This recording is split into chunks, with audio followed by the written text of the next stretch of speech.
चलिए, तो ये हमारा लास्ट स्लाइड है और लास्ट स्लाइड को हम लोग देख लेते हैं। ये सबसे पहले हम लोग आज देखेंगे लाल या फिर पीली मृदा। लाल और पीली मृदा दोनों अलग अलग नहीं है, बल्कि होता एक ही है, जिसको दोनों को मिक्स करने के बाद हम लोग कहते हैं लेटेराइट मृदा। अब देखिए, जो लेटेराइट मृदा होती है, इसका निर्माण उन क्षेत्र में होता है या फिर कह सकते हैं उस एरिया में होता है जहां का तापमान ऊंचा हो, मतलब कि तापमान ज्यादा हो और साथ साथ में वहां की बारिश जो होती है यानी वर्षा बहुत भारी मात्रा में होती है। अर्थात मेरी कहने का मतलब है कि high temperature and heavy rainfall जहां पे भी होगा वहां पे हमारा लेटेराइट मृदा पाया जाएगा। फिर नेक्स्ट टॉपिक मैंने लिखा हुआ है कि इसमें ह्यूमस न के बराबर, अर्थात इसमें नमी की मात्रा न के बराबर होती है। ठीक है, और ये मिट्टी मिलती है हमें कहां कहां पे है, तो हम लोग को ये मिट्टी जो है केरला, कर्नाटक, तमिलनाडु, मध्य प्रदेश और उड़ीसा, असम के पहाड़ी क्षेत्रों में पाया जाता है। मतलब ये हमें मिलेगा कहां कहां पे, तो आपको याद रखना है, क्योंकि आपका जब बोर्ड जब एग्जाम लेगा तो आपसे ये पूछेगा जगह कि बताइए कि लेटेराइट मृदा किस किस जगह पे मिलता है, या फिर ये भी पूछ सकता है, आपको ऑप्शन दे दे चार को, और ये पूछ सकता है कि लेटेराइट मृदा इनमें से कहां पे नहीं मिलता है।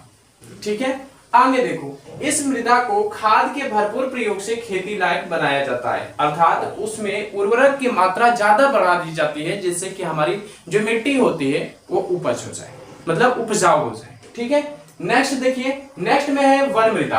अब देखिए, वन मृदा जो होती है, यह मृदा पहाड़ी क्षेत्रों में पाई जाती है। अगर आपसे कोई पूछे कि वन मृदा कहां पे पाई जाती है, तो आप कहना कि पहाड़ी क्षेत्रों में पाई जाती है। ठीक है, अब देखो, इसकी ऊपरी ढलान पे अत्यधिक अम्लीय होती है, यानी कि जो मृदा होगी वो ऊपर वाली जो ढलान होगी वहां पे कैसी होगी भैया, तो वहां पे हमारी अत्यधिक अम्लीय वाली होगी। अब एक चीज मैं आपको बता दूं, जिस मिट्टी में अम्लीयता ज्यादा रहती है वो मिट्टी उपजाऊ नहीं होती है, लेकिन नीचे वाली की बात करूं, अगर निचला वाली पाऊं तो निचले भाग में यह उपजाऊ हो जाती है। क्यों भैया, क्योंकि ऊपर वाला में तो अम्लीय था, तो जिस जगह पे अम्लीय होगी वहां पे उपज क्या होगा, कम होगा, लेकिन यहाँ पे निचली वाली में अम्लीयता की बात ही नहीं हुई, इसलिए ये वाली जो मृदा होगी, अर्थात जो निम्न मृदा होगी, वो कैसी हो जाएगी, उपजाऊ हो जाएगी। अगला आता है मरुस्थलीय मृदा। अब देखते हैं, यह मृदा उन क्षेत्रों में पाई जाती है जहां वर्षा अल्प मात्रा में होती है या फिर न के बराबर होती है। ठीक है, सबसे पहले मैं 1 मिनट आपका लेना चाहता हूं। सबसे पहले तो मरुस्थलीयों के ही बता देना चाहता हूं आपको। मैंने जो अगला स्लाइड लिया था उसमें बताया था कि एनी प्लेस जहां पे 20 से लेकर 15 सेंटीमीटर से भी कम बारिश होती है या फिर इतना भी बारिश होती है, तो उस क्षेत्र को हम लोग डेजर्ट या फिर कह सकते हैं मरुस्थलीय एरिया बोल देते हैं। अब आपको पता होगा कि मरुस्थलीय एरिया उसी लिए कहा जाता है जहां पे अल्प बारिश होती है या फिर बारिश हुई भी ना करे। तो यही तो चीज मैंने लिखा कि यह मृदा उन क्षेत्र में पाई जाती है जहां पे वर्षा अल्प मात्रा में होती है। अगला मैंने लिखा कि इसको बहुत उपचार के बाद खेती लायक बनाया जाता है। अब खेती लायक अगर इसको बनाना होगा तो बहुत सारे कह सकते हैं, बहुत इसमें कड़ी मेहनत करना पड़ेगा या फिर कह सकते हैं कठिन काम करना पड़ेगा। ठीक है, नेक्स्ट पे आ जाओ। अब अगला हमारा टॉपिक आता है मृदा अपरदन और संरक्षण। अपरदन का मतलब बता दें मिट्टी का कटाव, और मिट्टी का जो कटाव होता है उसका संरक्षण कैसे करेंगे, ये दो हमारे लास्ट पॉइंट है। ठीक है, अब देखिए, मिट्टी का कटाव और उसके बहाव की प्रक्रिया को ही अपरदन कहते हैं। याद रखिएगा, आपसे कोई पूछ सकता है अपरदन क्या कहलाता है, या फिर मिट्टी के अपरदन से आप क्या समझते हैं। मिट्टी का कटाव या फिर मिट्टी के बहाव को अपरदन कहा जाता है। ठीक है, अब देखिए, अपरदन के कारण कौन कौन से हो सकते हैं, वनोन्मूलन हो सकता है। अब वनोन्मूलन का मतलब क्या होता है, यदि आप पेड़ पौधों को काट दो, पेड़ पौधे को काट कर हटा दो, तब पर भी हमारी मिट्टी क्या होगी भैया, बहाव होगा, मिट्टी का क्या होगा, कटाव होगा। ठीक है, अगला आता है सघन कृषि। अगर ज्यादा तुम कृषि भी करते हो, सघन कृषि भी करते हो, तो उससे भी हमारी मिट्टी का कटाव होगा। अति पशुचारण, बहुत ज्यादा पशुओं को चराते हैं, तब पर भी हमारा क्या होगा, मिट्टी का कटाव होगा।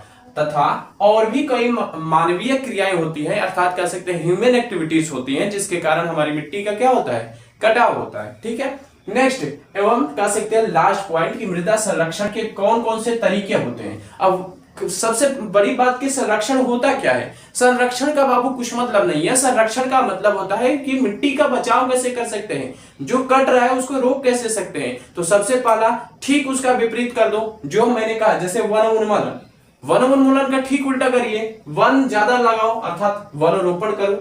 ढलान वाली जगहों पर समुचित जुताई करो। ठीक है, मतलब कि अच्छे से जुताई कर दो। फिर मृदा संरक्षण का एक और उपाय है टेरिस फार्मिंग करो, और पट्टी काटन करूं। सबसे बड़ी बात कि आप लोगों को समझ में नहीं आया होगा कि सर टेरिस फार्मिंग होती क्या है। इसके लिए मैं बता दूं, कहीं कहीं पे मिट्टी जो होती है ऐसे उठी हुई मिट्टी रहती है। अब यदि बारिश हो तो ये मिट्टी क्या होगी, डायरेक्टली मतलब कह सकते हैं बारिश के पानी के साथ नीचे आ जाएगी। लेकिन यहाँ की मिट्टी को जब जुताई किया जाता है तो इस तरीके से ऐसे जुताई किया जाता है ताकि जितनी भी कह सकते हैं कि मिट्टियां रहेंगी, जैसे आपको पता होगा, ये देखिए ऐसे मैं अगर अपने ट्रैक्टर को घुमा दूं ऐसे ऐसे, ठीक है। अब देखो ये वाली, ये इनके बीच में क्या हो जाएगा, गैपिंग हो जाएगा, फिर इनके बीच में गैपिंग हो जाएगा।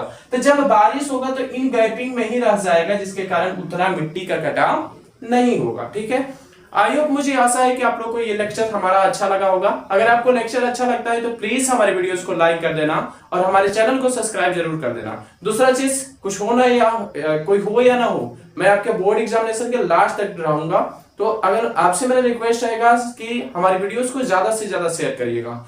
मिलेंगे एक नेक्स्ट वीडियोस के साथ, नेक्स्ट लेक्चर के साथ, उसमें देखा जाएगा टॉपिक क्या है। ऐसे मैं लेकर आऊंगा अर्थशास्त्र का चैप्टर 1 जिसका नाम है विकास। तो मिलते हैं नेक्स्ट वीडियोस के साथ और विकास के साथ। तब तक के लिए जय हिंद, जय भारत, जय बिहार।